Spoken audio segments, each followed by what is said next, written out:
tardes, ¿cómo están? Otro domingo, ¿cómo anduvo el fin de largo? ¿Cómo está haciendo? Porque todavía es domingo, todavía estamos en fin de largo. Yo trabajé jueves y viernes, así que más o menos largo tuvo lo mismo que cualquier otro fin de. Pero qué hermoso que es poder volver a juntarnos, volver a estar acá. Y qué hermoso es estar acá en este día en especial, que se recuerda muchísimo de lo que... la semana más importante de la historia, ¿no? Esa semana que hay un antes y un después de Cristo, está dado por esa época en que vivió Jesús, en que Jesús se acercó a nosotros. Y me gustaría que reflexionemos un poquitito acerca del significado práctico de la resurrección, de que Jesús resucitó, porque muchas veces hablamos, Jesús resucitó, pero por ahí no entendemos todas y cada una de las implicancias prácticas que tiene. Y le puse de título a la charla, resurrección, las dos frases que cambiaron la historia. ¿Vieron que hay palabras que tienen muchísimo poder? Hay palabras que te cambian la vida así rotundamente. Por ejemplo, que te cambia la vida puede ser para bien. Imagínense, ¿cuántos de ustedes están estudiando? Imagínate la palabra recibido o recibida. Uf, ¿te cambia la vida o no? Después de eso es totalmente lo contrario.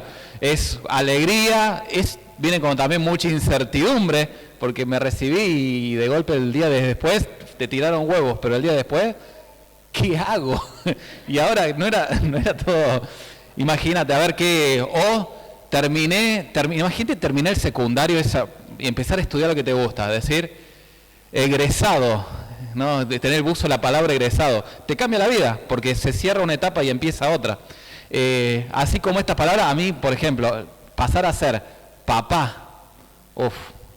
una sola palabra que cambia muchísimo la existencia, ¿no?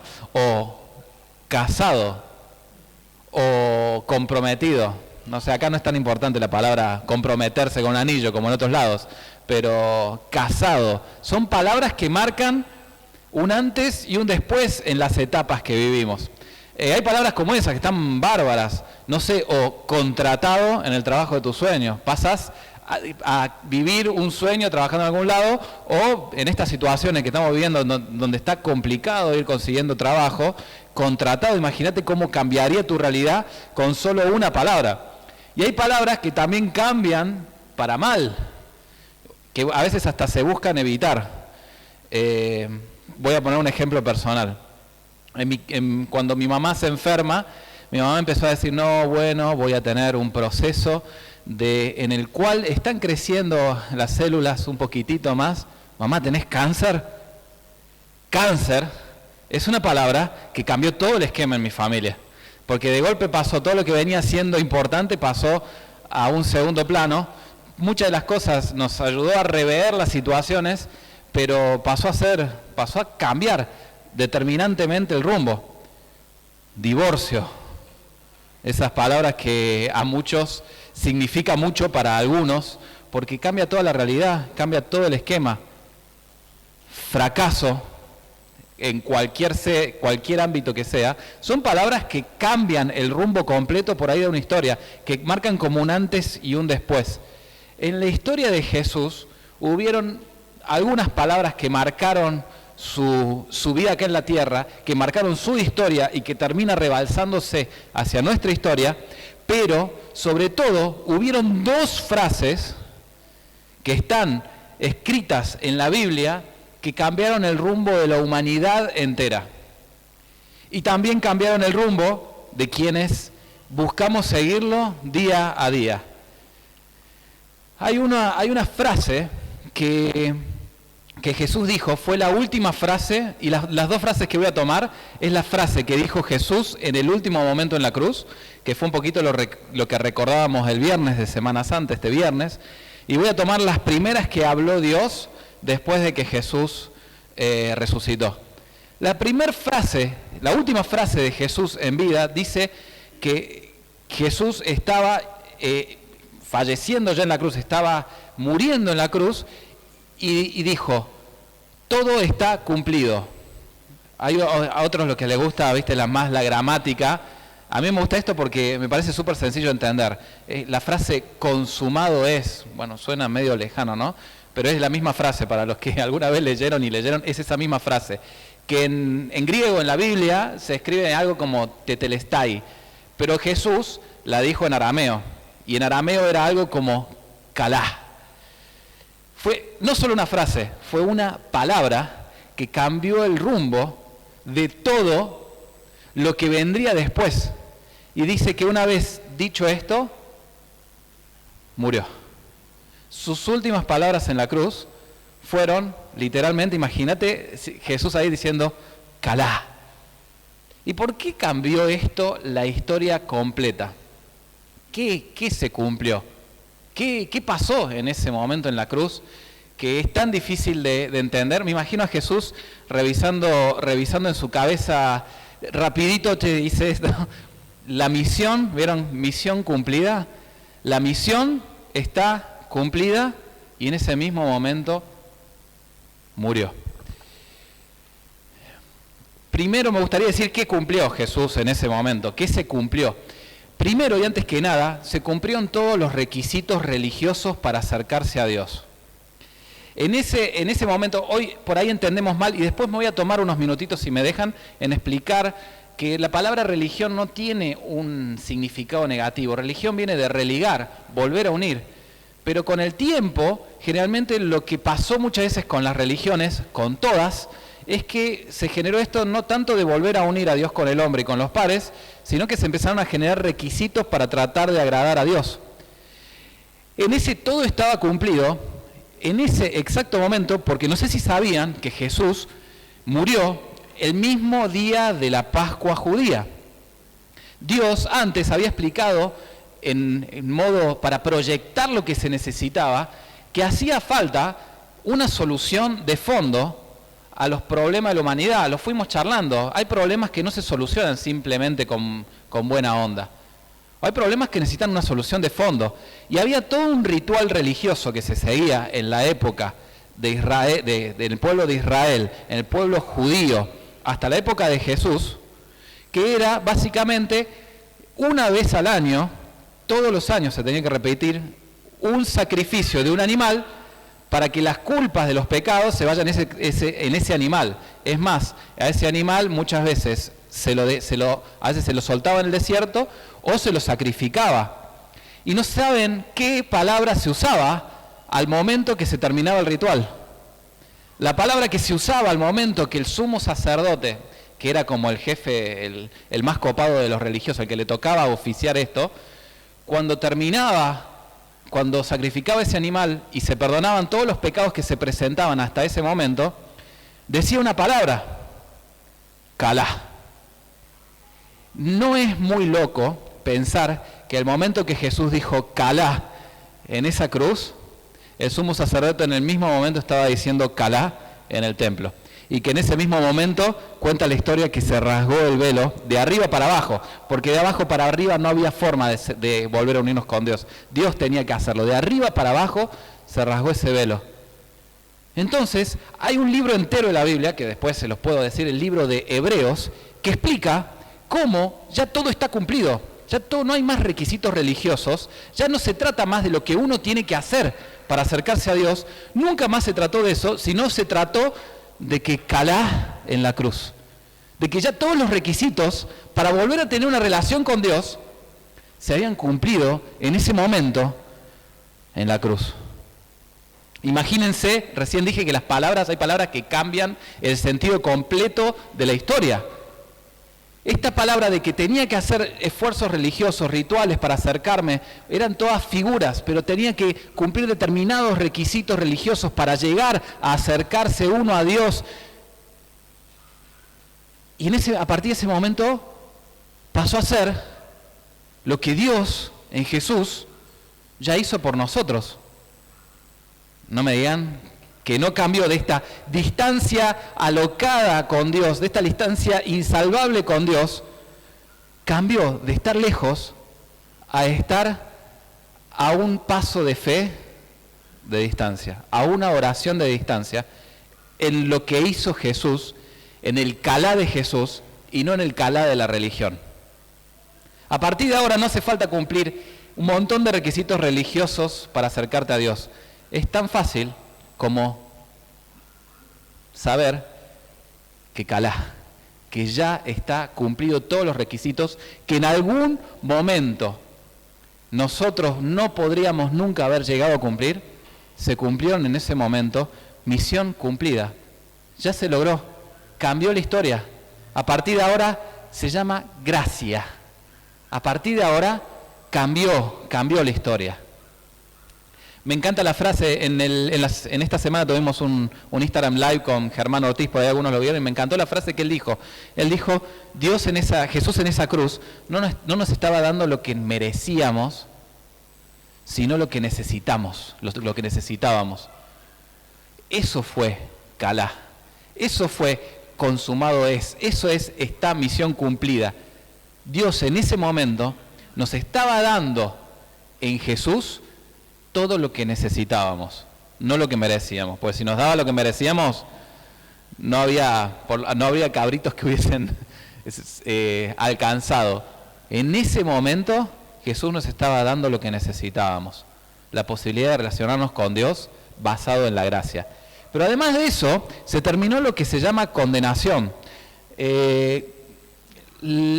Muchas veces no nos damos cuenta que en todas las religiones, estoy hablando en todas, hay como sacrificios de purificación, en que uno trata de algún modo de librarse de la condenación futura o del karma en una reencarnación, llamémosle cualquier religión, pero todas tratan de encontrar una explicación de salir de este estado de condenación, de maldad que vemos.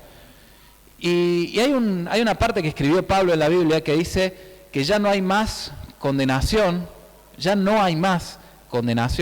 para los que están en Cristo Jesús.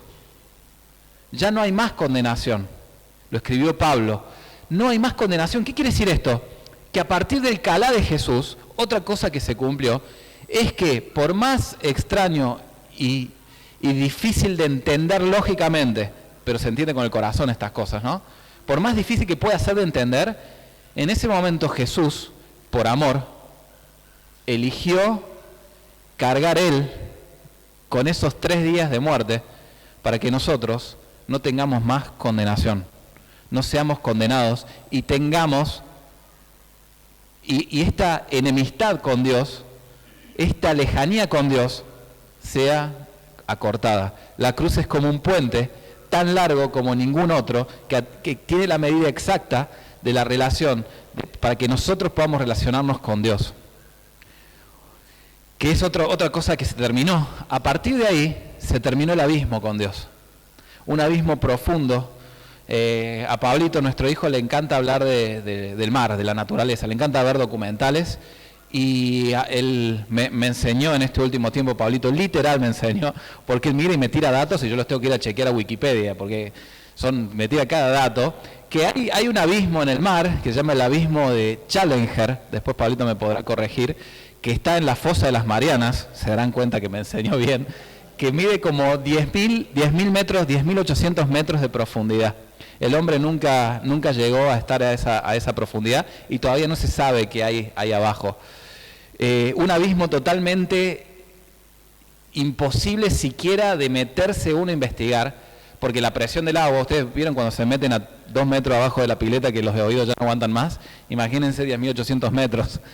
Es uno de los lugares menos explorados del planeta, porque no se sabe ni siquiera, algunos ya hablan de criaturas mitológicas ahí abajo, pero es un abismo que no se puede, el ser humano solo, sin ayuda, no puede ir a investigar.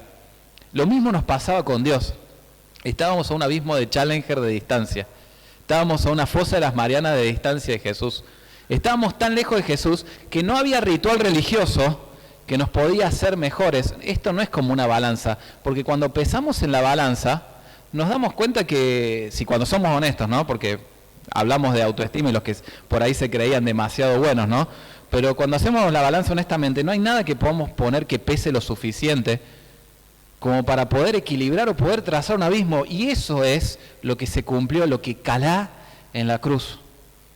Lo que se cumplió en esa cruz. Se trazó un puente a partir del cual, caminando por ese puente, cruzamos el abismo de Challenger de nuestras vidas.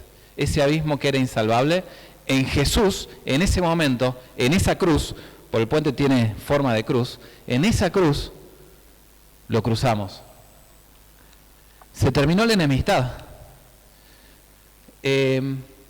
Porque con Dios somos aceptados en esa cruz. Se acabó esta sensación de que necesitábamos el perdón de Dios y no había modo nuestro para obtenerlo haciendo cosas buenas. Bueno, muchas veces por ahí se nos trata de enseñar, ¿no? Hacer cosas más buenas, pues sos buen tipo y así los buenos tipos van al cielo, ¿no? Pero en la práctica, en la realidad, en lo que pasa en el día a día, nos pasa que esa enemistad, que la paga del pecado, llámese, porque por ahí hay palabras que religiosamente tienen mal marketing, ¿no? Pecado quiere directamente decir errar el blanco. Estábamos yendo hacia otro lado de lo que era mejor para nosotros. Y Dios sabía lo que era mejor para nosotros, pero ese pecado nos tenía nublado yendo en una dirección equivocada. Y esa enemistad, ese irnos alejando de Dios, dándole la espalda, también se cumplió en el Calá. Pero a partir de ahí empezaron 3 días en que Jesús estuvo muerto. Y si uno lee bien los relatos de la Biblia, lo que menos pasó en ese día, en esos 3 días, era fe en que algo iba a cambiar. Porque muchos, por ahí hasta muchos de nosotros, podemos estar viviendo en esos 3 días, con Jesús que nos perdonó, pero muerto en nuestras vidas. Por ahí estamos viviendo en ese periodo de 3 días en que, imagínense, los discípulos, muy pocos los siguieron hasta el último momento en la cruz. Juan fue uno de ellos, que se hizo cargo de la mamá de Jesús. Son palabras que dijo Jesús en la cruz. Algún día podríamos charlar de eso, ¿no? Las 7 afirmaciones de Jesús en la cruz. Es buenísimo. Pero Juan lo siguió. Pedro ya había rajado. No sé si alguno conoce un poquito la historia. Cuando empezó a fracasar visiblemente Jesús, yo hubiese sido Pedro, ¿no? Yo no le ataco a Pedro. Yo me identifico más con Pedro que con Juan. Y Juan lo seguía medio no sé cuán de cerca, ¿no? Pero en esa situación se quedó solo. Y los discípulos, los seguidores, que tenía una banda. Un domingo antes era Domingo de Ramos, que todo el pueblo dice, aleluya, alabado sea Dios. Hosana, el que viene, al Hijo de David, el que nos viene a liberar. Y 7 días después, ¿dónde estaba todo ese pueblo? Por eso yo a veces descreo un poco de este concepto de que el pueblo siempre elige bien. Porque en 7 días el pueblo cambió. El mismo pueblo que decía, alabado, alabado, gritó crucificalo, crucificalo. Eligió soltar a un criminal en vez de soltar a alguien que no había hecho nada. Hay relatos, en esa parte de la Biblia son relatos más largos, y el relato de Juan especialmente se pone a explicar por qué era inocente Jesús. Él lo aborda desde el tema judicial, cómo se violaron los protocolos judiciales y lo condenaron como a ningún otro criminal en poco tiempo a muerte. Y Juan dice, nadie, ni los reyes, bueno, la clásica frase de que se lavó las manos, ¿no? Ni los reyes pudieron condenarlo, nadie pudo condenar porque era inocente. Y decidieron poner en libertad a un criminal y crucificar a Jesús, el mismo pueblo. Entonces los seguidores de Jesús en ese momento, cualquier similitud con la realidad es pura coincidencia, ¿no? Como dicen las novelas. Pero en ese pueblo, esos seguidores se encontraron, imagínense, porque ahora ya sabemos la buena noticia porque estamos en domingo, pero imagínense que estamos en viernes. Imagínense, desilusión, yo me imagino. Che, pero ¿no te acordás? Pedro en su momento dijo, ¿a dónde vamos a ir si solo vos tenés palabras que nos dan vida? Y de golpe, ¿dónde están esas palabras de vida? Me quedé sin palabra de vida, no sé, sin sentido, ¿vieron? Porque Jesús se encargó de darle valor y misión a los que no tenían ninguna, a pescadores, cobradores de impuestos, a gente que no tenía ninguna misión por sí. Jesús se encargó de darles un sentido de misión. Desilusión, no saber para dónde ir, sin sentido de misión, dolor, frustración.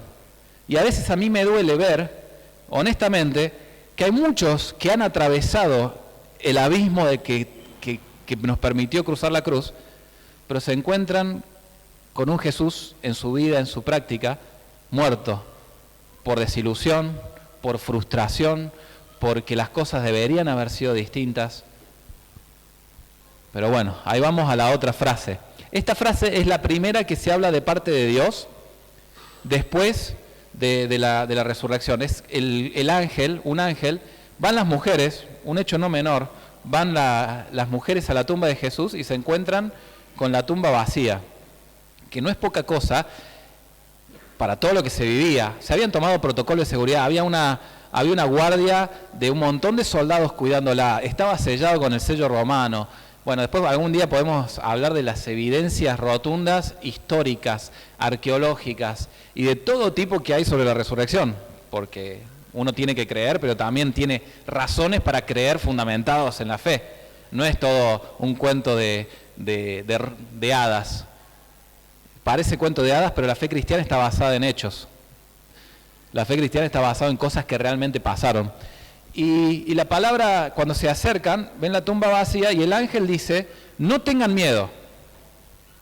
Bueno, venían, yo me imagino que venían un poquitito con miedo, era lo mínimo que te podría agarrar en ese momento, o era lo mínimo que debías haber transitado. Esta gente, mucha había dejado todo, había sido recuperada por Jesús. María Magdalena, por ejemplo, tenía un prontuario muy complicado para atrás y Jesús la perdonó y se convirtió en una de las discípulas más fieles de Jesús. Por eso creo, y estuvo hasta el final, y fue de las primeras que fue a visitar la tumba, creo que necesitamos darnos cuenta que tanto los discípulos como las discípulas son igualmente importantes para Jesús, porque Jesús eligió a sus discípulas para llevar el mensaje de la resurrección. Y en eso, obviamente, la desilusión, la frustración, la fidelidad de una mujer de ir a visitar, a ir a poner perfumes, de ir a ver a su desilusión ahí, a su desilusión ahí, y lo primero que uno tiene, no sé, yo me imagino, además de la frustración, el temor, seguir identificándote con alguien que fue crucificado y torturado como un criminal, porque hoy la cruz es símbolo de amor, en ese momento era símbolo de tortura. ¿Quién se identifica con el peor de los criminales de la cárcel? Pocos.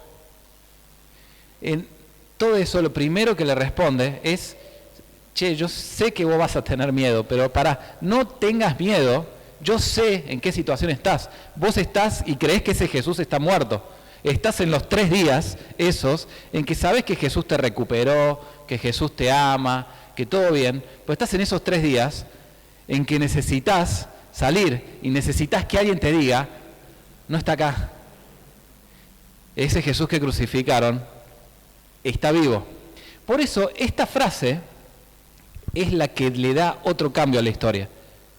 Porque personas que murieron por sus ideales, entre comillas, hay muchas.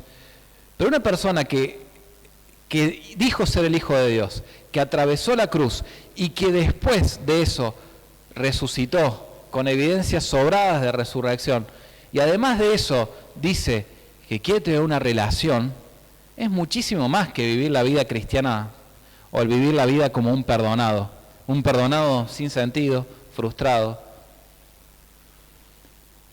Y lo bueno es que, fíjense, no le dice, a partir de ahora vengan a hacer algo para acercarse a Jesús. No, a partir de ahí la fe cristiana pasó a ser, vengan a ver.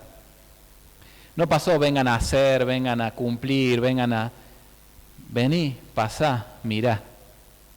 Gran invitación también para el día de hoy, ¿no? Que no solo tenemos el perdón, no solo se cumplió este camino que para nosotros era intransitable, sino que se abrió un camino de gracia y que la única invitación que dio es pasa y mirá, pasa y crecé. Una palabra de gracia, una palabra de vení, mirá y a partir de esto no te van a quedar dudas, que es la invitación que también tenemos cada uno de nosotros.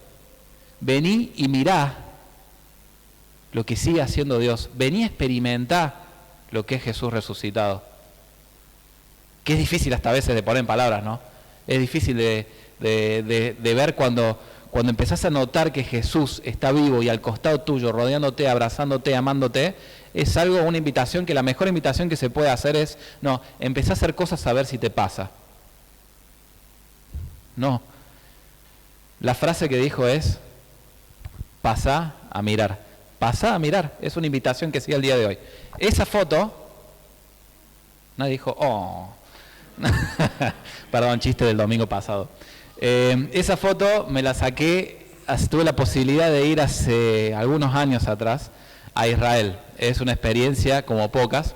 Y esa foto dice, Él no está acá porque ha resucitado. Esa es la tumba de Jesús, que si no era esa, era una que estaba a unos 30 metros de ahí, pero era una de esas. No importa tanto la ubicación geográfica, sí que no hay nadie en la tumba, que es una tumba vacía. Y la tumba vacía nos habla de un montón de cosas. Vengan a ver, esta es una foto de lo que era ese lugar de sepultura. Es una experiencia inigualable. Yo lloré como un niño. Es más, esta semana repasé los videos, sin este testigo. No hay un video que te haría los ojos sin lágrimas. Porque cuando empezás a ver y a entender que la fe basada en historia y la posibilidad de venir a ver y de vivir ese Jesús es tan cierta como fue en ese momento, como lo es ahora, te cambia la historia. Es una de esas frases cambiadoras de historias. Así como el Calá, Él no está acá, resucitó.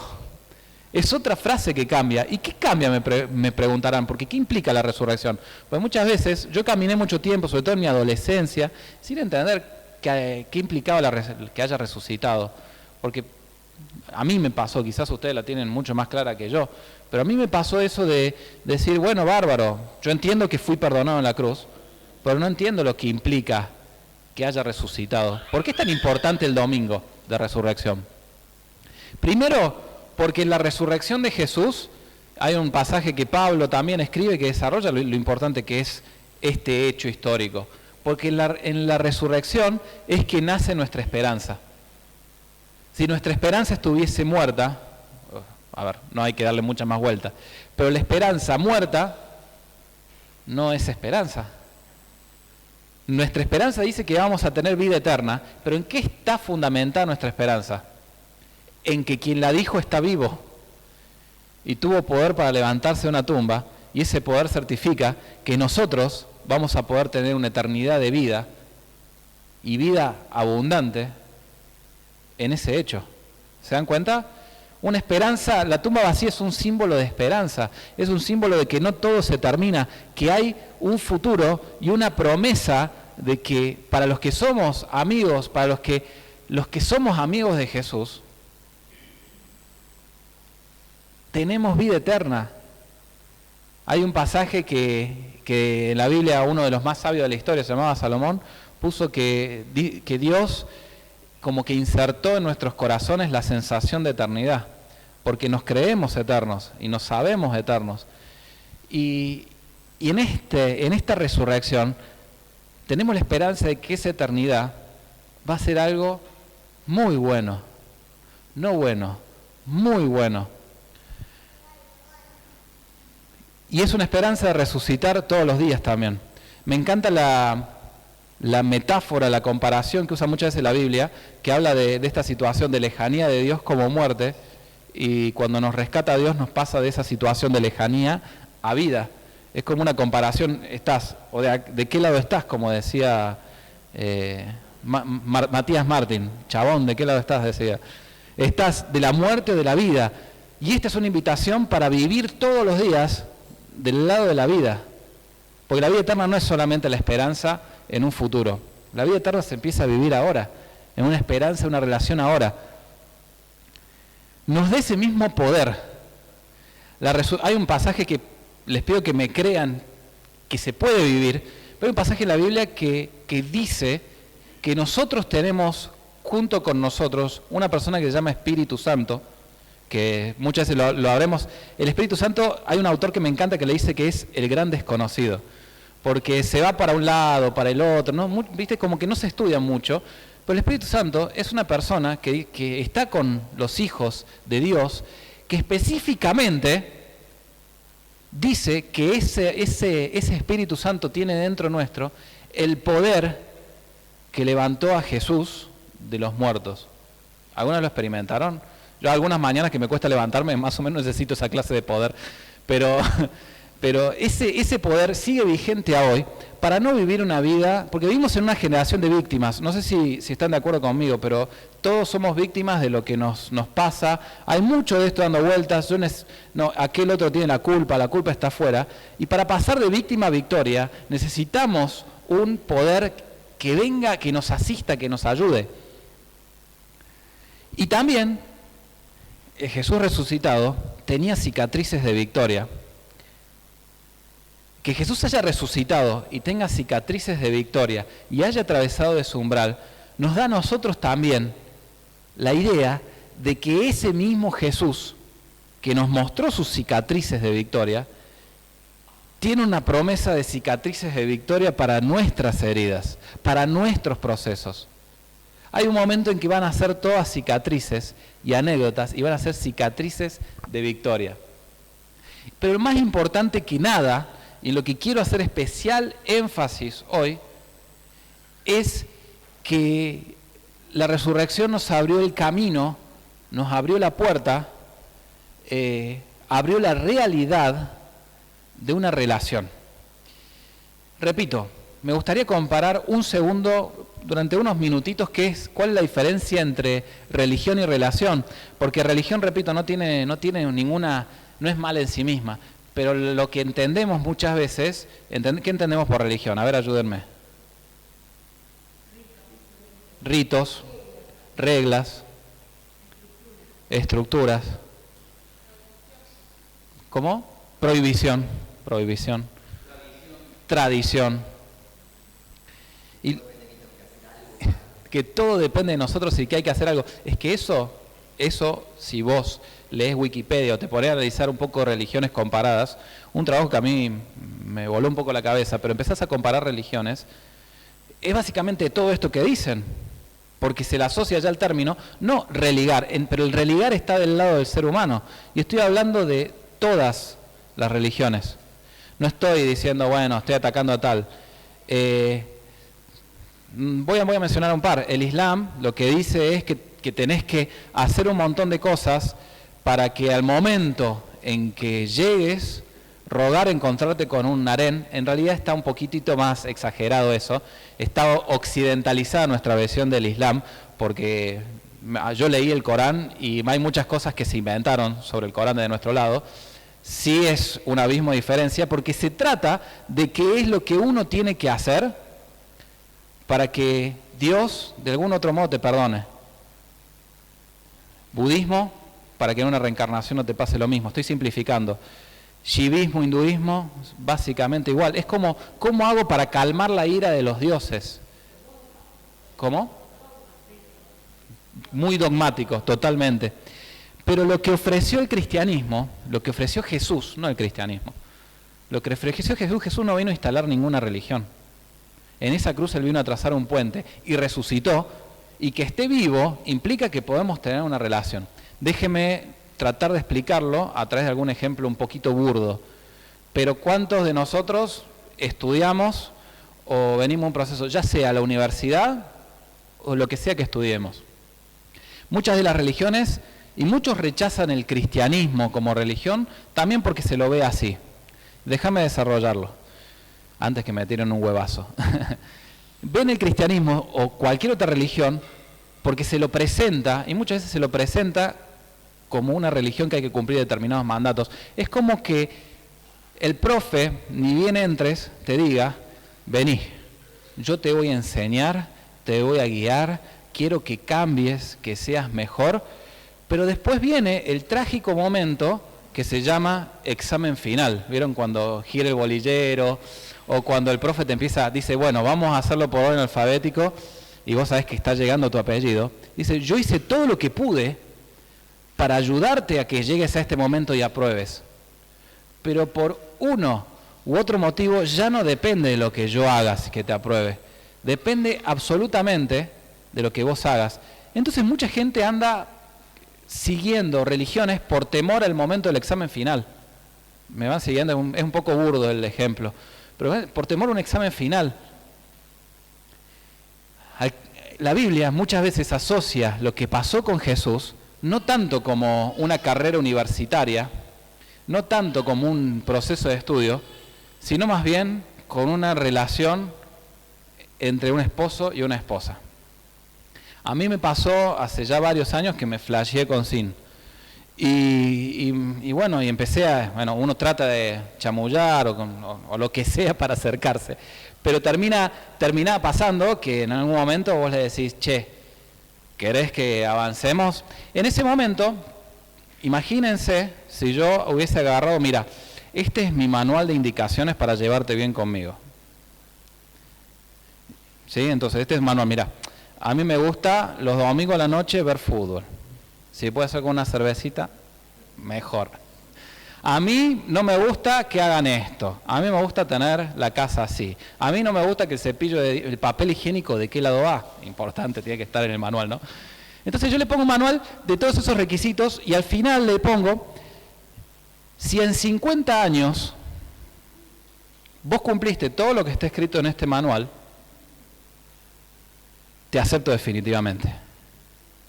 Si no, bueno, volvé a tu casa, a la casa de tus padres o lo que sea. Eso sería un insulto. A ver, no, primero no me hubiese casado nunca.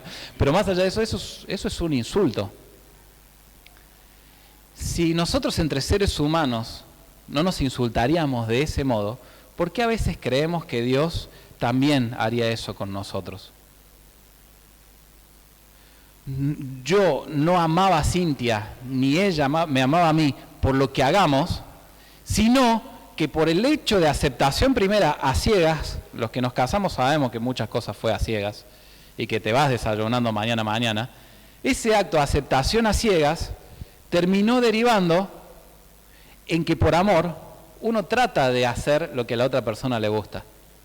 Pero ya la aceptación estuvo en el momento cero, no es como que hay que trepar una montaña para llegar si en algún momento de un examen final o una evaluación al final de nuestra vida decimos sí, estuvo bueno, bárbaro, seguí conmigo. Oh, mira, no cumpliste estos puntitos.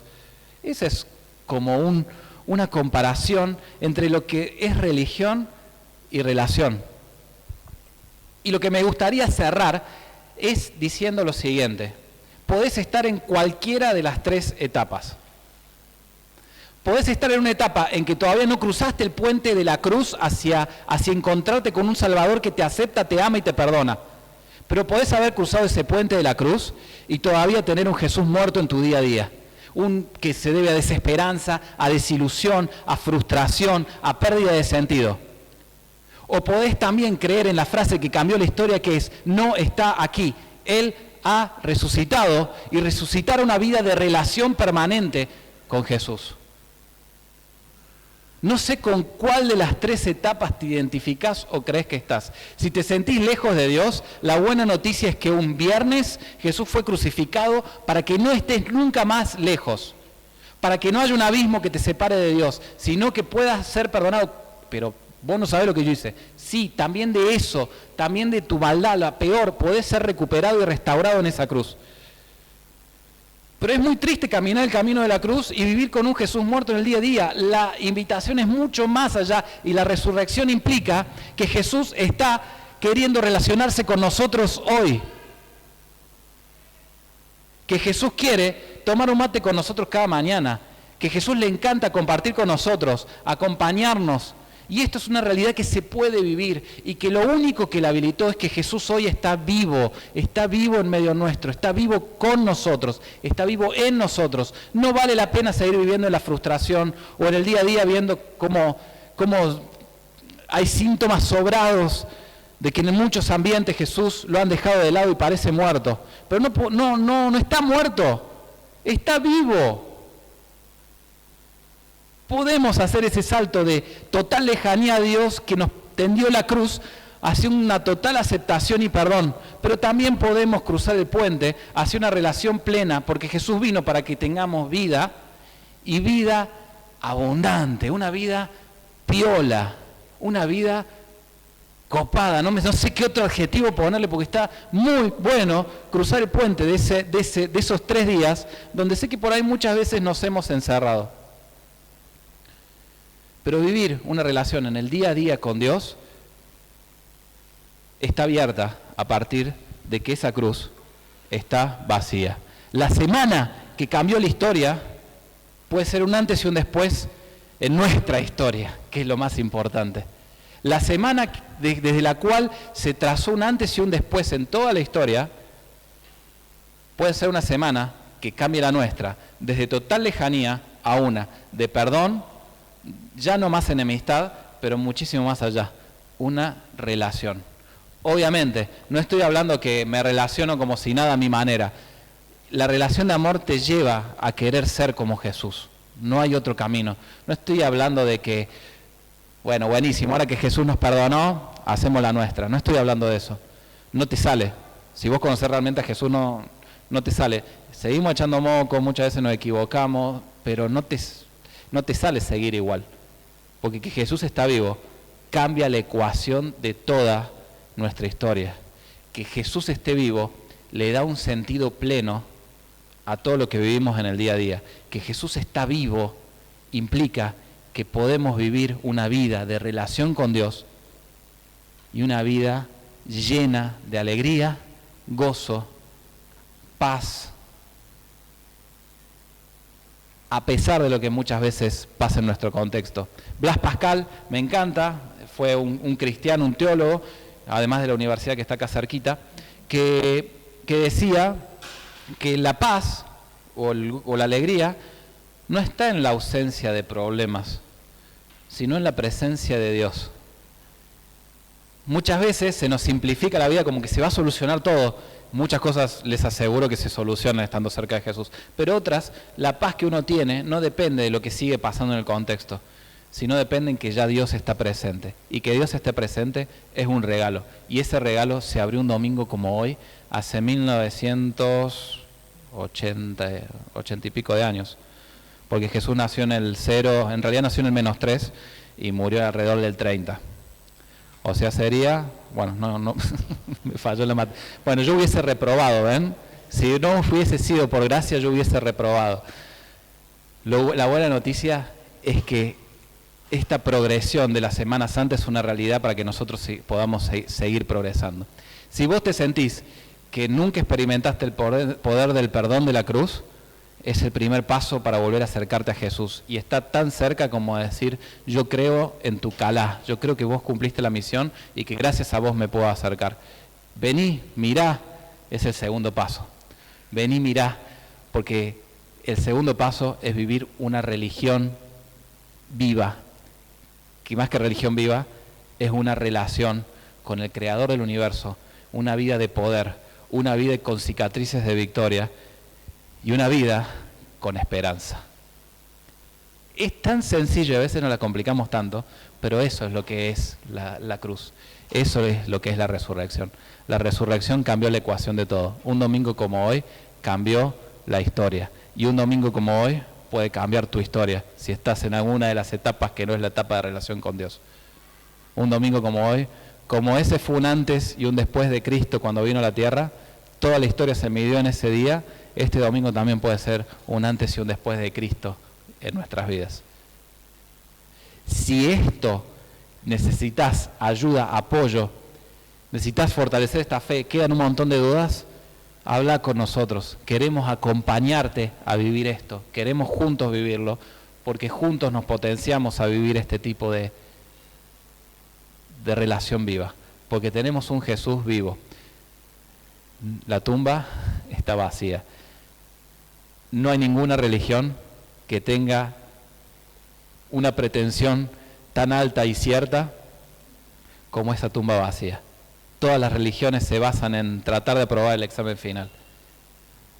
Jesús te propone esta noche ser aceptado, aceptada, abrazado, abrazada, y a partir de eso vivir una vida de relación, una vida no sin problemas, pero con la presencia de Dios que trae paz.